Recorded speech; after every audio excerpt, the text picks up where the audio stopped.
আপনি কি চান আল্লাহ আপনাকে ভালোবাসুন?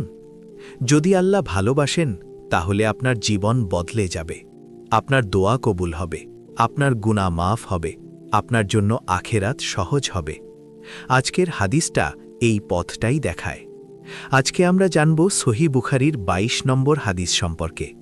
রাসূলুল্লাহ সাল্লাল্লাহু আলাইহি ওয়াসাল্লাম বলেছেন, দুনিয়ার প্রতি অনাসক্ত হও, আল্লাহ তোমাকে ভালোবাসবেন।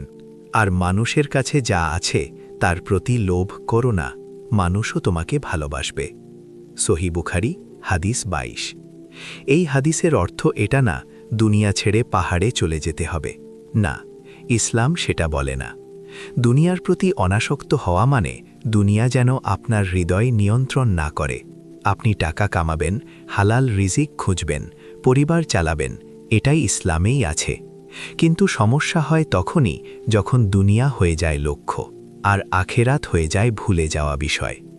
এই হাদিস আমাদের শেখায় দুনিয়া হাতে থাকবে কিন্তু হৃদয়ে থাকবে না। আর দ্বিতীয় অংশটা আরও বাস্তব। মানুষের কাছে যা আছে তার প্রতি লোভ করো না।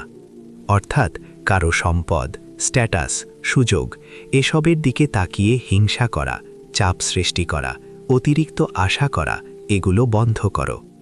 যখন আপনি মানুষের কাছে কম আশা করেন তখন মানুষ আপনার কাছ থেকে শান্তি পায়, তখন সম্পর্ক সুন্দর হয়, সম্মান বাড়ে। উলামায়ে কেরাম বলেন, এই হাদিস হল আত্মশুদ্ধি আর সুন্দর চরিত্রের মূলনীতি। আজ নিজের কাছে প্রশ্ন রাখুন, আমার হৃদয় কি দুনিয়ার পিছনে ছুটছে? আমি কি মানুষের ভালো দেখে হিংসার আগুনে পুড়ে যাই? নাকি আমি আল্লাহর উপর ভরসা করি আর আল্লাহর দেখানো পথে চলি? যে মানুষ দুনিয়াকে ছোট করে দেখে, আল্লাহ তার আখেরাত বড় করে দেন। হে আল্লাহ, আমাদের অন্তরকে দুনিয়ার মোহ থেকে মুক্ত করুন, আমাদেরকে কৃতজ্ঞ বানান, আর আমাদেরকে আপনার ভালোবাসা দান করুন।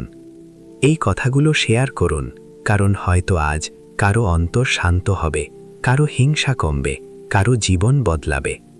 ইনশাআল্লাহ পরের ভিডিওতে জানব সহিহ বুখারীর ২৩ নম্বর হাদিস, যেখানে রাসূল সাল্লাল্লাহু আলাইহি ওয়াসাল্লাম আমাদের শেখান কোনটি সবচেয়ে প্রিয় আর সবচেয়ে ভারী আমল।